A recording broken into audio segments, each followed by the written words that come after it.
You have to start showing what 2026 is gonna look, guys. Got Toronto, BMO, the type of football we want to play against whoever the comes here. We come here and win. Huh? Come on, man.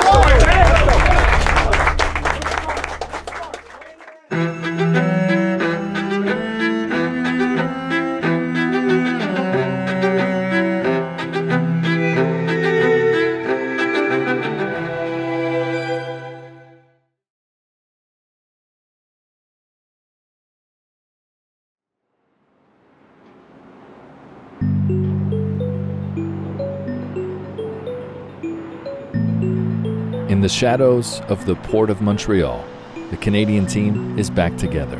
On, Canada. Bonjour. Les gars.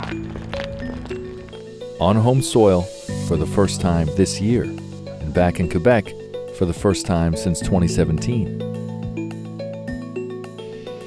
The team will train for a week in Montreal before heading to Toronto to take on Panama in a friendly.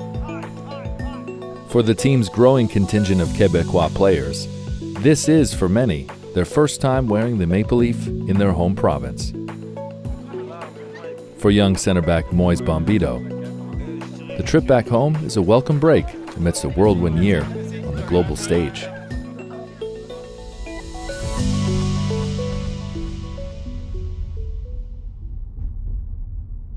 Ça fait un moment que j'ai pas été à la maison. J'ai quitté Montréal, Saint-Laurent quand j'avais 20 ans. Du coup, ça fait vraiment un bon petit moment que je suis pas revenu. Et à chaque fois que je reviens ici, ça me fait toujours chaud au cœur de revoir mes amis, ma famille. Et maintenant, tout le monde qui me soutient à Saint-Laurent, partout au Canada, ça fait chaud au cœur de voir qu'il y a du support. De revenir ici, redonner un peu à la communauté, ça va nous faire du bien et j'ai hâte de rencontrer tout le monde.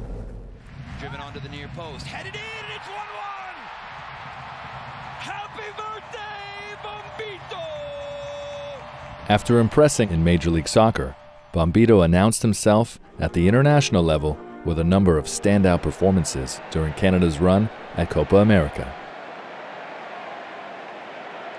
Following the tournament, he signed for Nice in Ligue 1, and he now arrives back in Montreal, having just battled PSG to a 1-1 draw in France.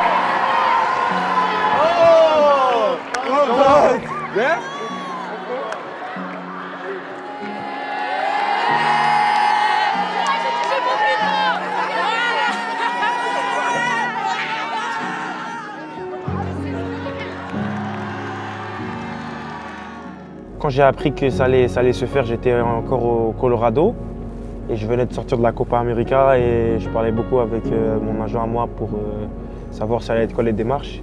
Et quand j'ai appris que je partais, j'étais vraiment excité de commencer cette nouvelle aventure en Europe, de jouer en France, dans un pays où ça vit le football. Donc ouais, ça fait vraiment plaisir d'être là-bas, de voir le niveau de jeu, d'être dans cet environnement-là et de performer. Bien défendu. C'est le jeu. Pour être honnête avec toi, c'est quelque chose de satisfaisant de savoir qu'il y a des gens qui te supportent au loin, malgré que je suis en France et qui m'utilisent comme exemple et qui veulent gravir les échelons comme je l'ai fait. Donc ça fait plaisir d'être un exemple à suivre. Et voilà, pas de problème. Ciao. Si tu me demandes, il y a 5 ans, si je pensais qu'un truc comme ça allait arriver, je t'aurais pas cru. Donc il faut que je sois très reconnaissant.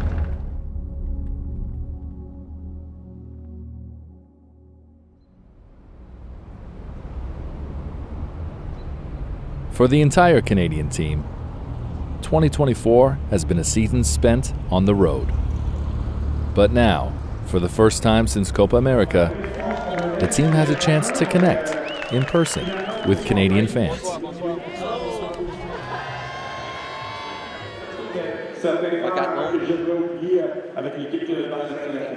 No, last time we were here was 2017, so a long time ago, and so it was a long overdue to be here because we've seen tonight the support, and for us it's really important as well to cover the whole country because it's a vast country, it's big in terms of geography, so we need to make sure that we see all our people.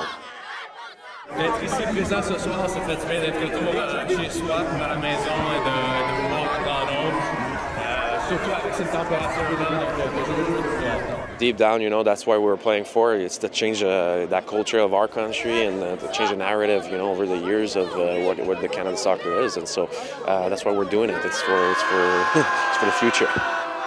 The most special thing is to see the kids around, you know, the excitement around being back in Montreal. So we're very pleased to be here.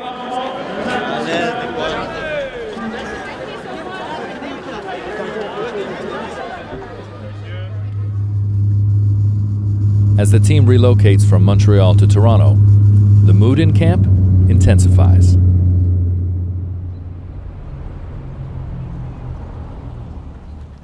Hey, so right away, fucking be ready to sprint, right? Then the second ball gets played and we have fucking 4 guys jogging. Sprint to get there, sprint to get back.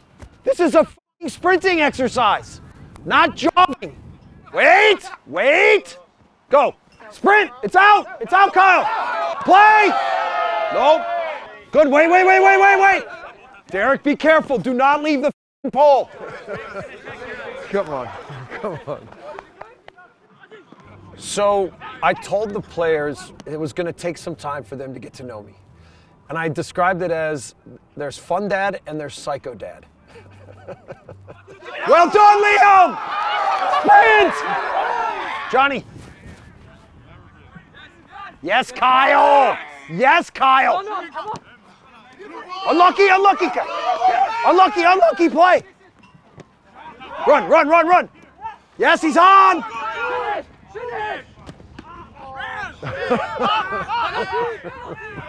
No penalty. It might be a penalty. And so, yeah, off the pitch, I think we enjoy the process of being together. We enjoy being a team. They've taught me a lot even about what it means to be the Canadian national team, what it means to be this brotherhood that they talk of and the friendships that they have. And I've enjoyed it so much. But yeah, when it comes to training and when it comes to now working, it's so key for me to hold a really high standard. Hey, listen. It was good work. It was like 5% more than we were thinking, so not a ton. We'll give you 9 minutes if you want to do 2-touch or a little bit of finishing or whatever, technical work or whatever you want to do. 9 minutes, everyone is off the pitch. I don't want to fight with Derek and Johnny and get off the pitch. 9 minutes you have, okay? Or be done and that's it. Okay, are we clear? 9 minutes. Thank you guys for helping out. Over under 6 minutes of arguing. All good. Good job, guys. On the eve of the match day, Jesse Marsch and his staff hold a meeting to make the final decisions on which players will take on Panama. This is what they're waiting for. They're going to look to beat us on the counter, pick up second balls, and see if they can get a set-piece goal. That's what they're going to try to do. And we're going to have to make plays with Bombito like Bombito did in that situation. Yeah. I feel like the Dane and Max decision is as close as it always is. Closer as it's ever been, yeah. And maybe closer than it, but these have always been good discussions. But you still feel like Max is. For this game, but with the matchup, I think it's Max is suited for the style that we're going to face. It's still very competitive, though. Yeah. And I'll speak to. Do you want you and I to speak to him together? Okay, so then we'll speak to him together. Yeah, I mean, then for me, the other one is that I already spoke to Liam, and I told him that between him, Shaf, and Ali, we need two of the 3 to be ready, and then the other one to come off the bench and make an impact.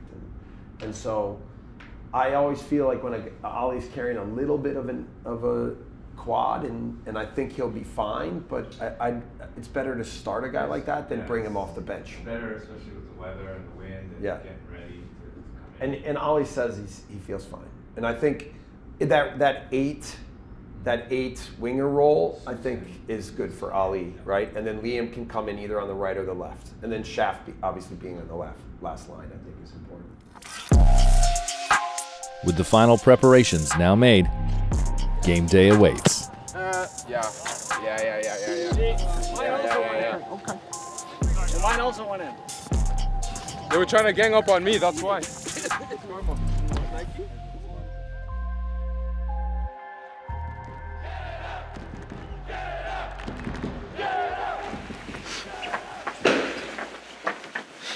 You have to start showing what 2026 is going to look, guys. Got Toronto, BMO, the type of football we want to play against whoever the comes here.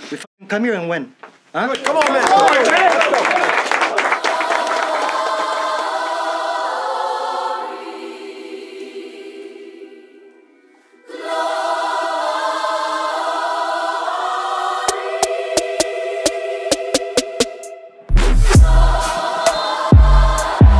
As is often the case between these two teams,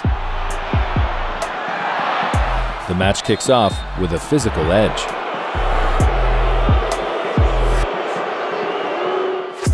As the game settles, it is the high press from the Canadian attack that lands the first blow. Godoy, and a mess. On it!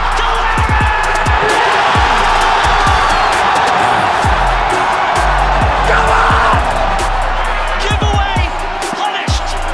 Goal number 30 for Laren for Canada.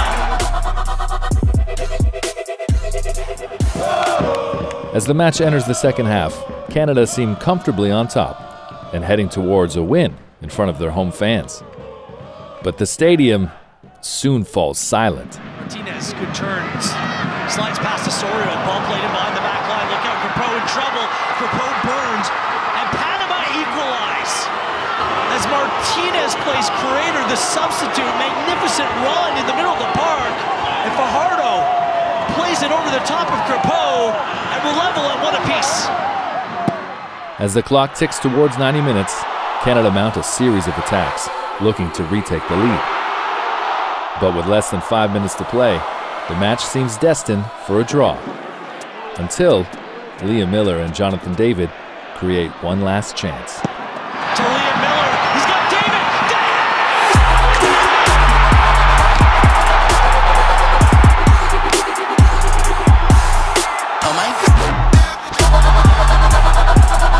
Of course!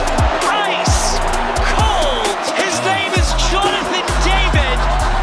It's a statement win. Canada are back at home and winning football matches. Come in tight, come in tight. Hey, everybody stay calm, everybody stick to what we are. The identity, never give up, we play for one another, we never panic, and here's the result. Well done, boys, well done. That's perfect. I think it was a great 10 days together, right? Even with everything we did in Montreal, the concentration for the match, the ability to stay strong even when the game got hard. Ultimately, all the great connection you guys feel for each other and how much you love each other, it's gotta matter in times like this, right? When the game's tough and we know we got this and we find a way to get the win, right? Really good, guys. Really good, guys. Good. All right, go take the fans. Go take the fans. Over the course of the last two windows, Canada have gone unbeaten against the United States, Mexico, and Panama, the other three teams that make up the top four in CONCACAF. With Nations League set to resume in November and two CONCACAF trophies to play for in 2025, the Canadians will return to competitive action, looking to bring home a first major trophy in 25 years.